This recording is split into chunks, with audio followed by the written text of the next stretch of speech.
illegal immigrants से लेप्तना मणिपुर संगपदुना मणिपुर की लेजरीबा महौसा की फिल्म काइथरकपा अदुगा तोंगा तोंगानबा अखोगी अयेत अपन पिरकपगी मरक असिदा असिगुम्बा अखोगी चांदेल डिस्ट्रिक्ट की मोलचाम पुलिस स्टेशन की जुरिडिक्शन द कोनबा चांगपोन खुनगी बॉर्डर पिलर नंबर 67 अमसोंग 68 की मरकता खाब बॉर्डर फेंसिंग से तामो मसी अमांगता थोमे मसी कोई कथलमे मसी थुगाइरमे मसी सिदोमे हाइबगी वाफम से तामो मसीना अखोई यामना अचौबे अलार्मिंग अमनी मसीना तोंगा तोंगाबा इंटरनेशनल की ओइबा तोंगा तोंगाबा इंडिया वांगमदगी मणिपुरदा इंडिया अखोगी नियों की वांगमद मियो क्या अम संगसिलकपसी मसीसु अचौबा अखोगी सरुक अम ओइगदौरिबनी मसी यामना सेक्शनदबगी मोंग अम ओइ तामो कयन थमिने आदि मसी अखोगी मोलचाम खुन हाइबसे कनो बॉर्डर द लेबा अदुगुम थाइना दगी दम अखोगी ममिंग चटपल लमनेबा सिदा मखोइना फॉरेन इमिग्रेंट्स सिंग असिना अखोगी बॉर्डर पिलर जे थुगाइबा दगी नसी फावदा अखोगी मखोइना हजिक लेरिबा सरकार असिना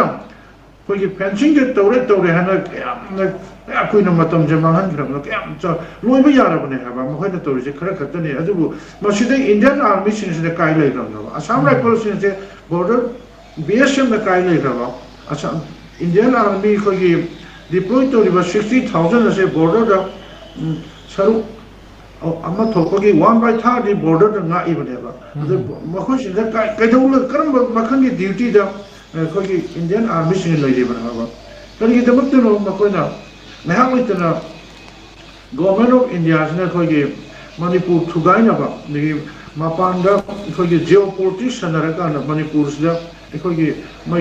तंपाक तो लेजबा याम एनर्शन होइबा कोई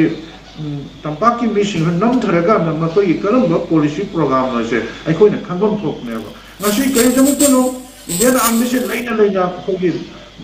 ना बॉर्डर पिलर थुगारंबा दगी गामखैदा मखै मथौ फजन तौदबा मसिना ताकपदि खोगी गवर्नमेंट ऑफ इंडिया ना मणिपुर से खोगी थवा सादबा नेग्लिजेंस होइबा अदुगुमने ngasi बांग्लादेश की बॉर्डर त्रिपुरा दा खोई लेस कंपेयर को से Tripura border Indo Bangladesh border एक मतम दा कोई याम सेक्शनल लेबा मेघालय बॉर्डर का अदगी जम्मू कश्मीर की कोई पाकिस्तान बॉर्डर का याम सेक्शनल लेबा कोई मणिपुर दी कई रुक तौद्री बनाबा असिगुबा याम नुंगलांग नुंगाइतबा कोई कनो से मणिपुर को इंडिया गवर्नमेंट ऑफ इंडिया ना सेंट्रल गवर्नमेंट नेग्लेक्ट होइबसे मसिंग आराम दगी नतेबा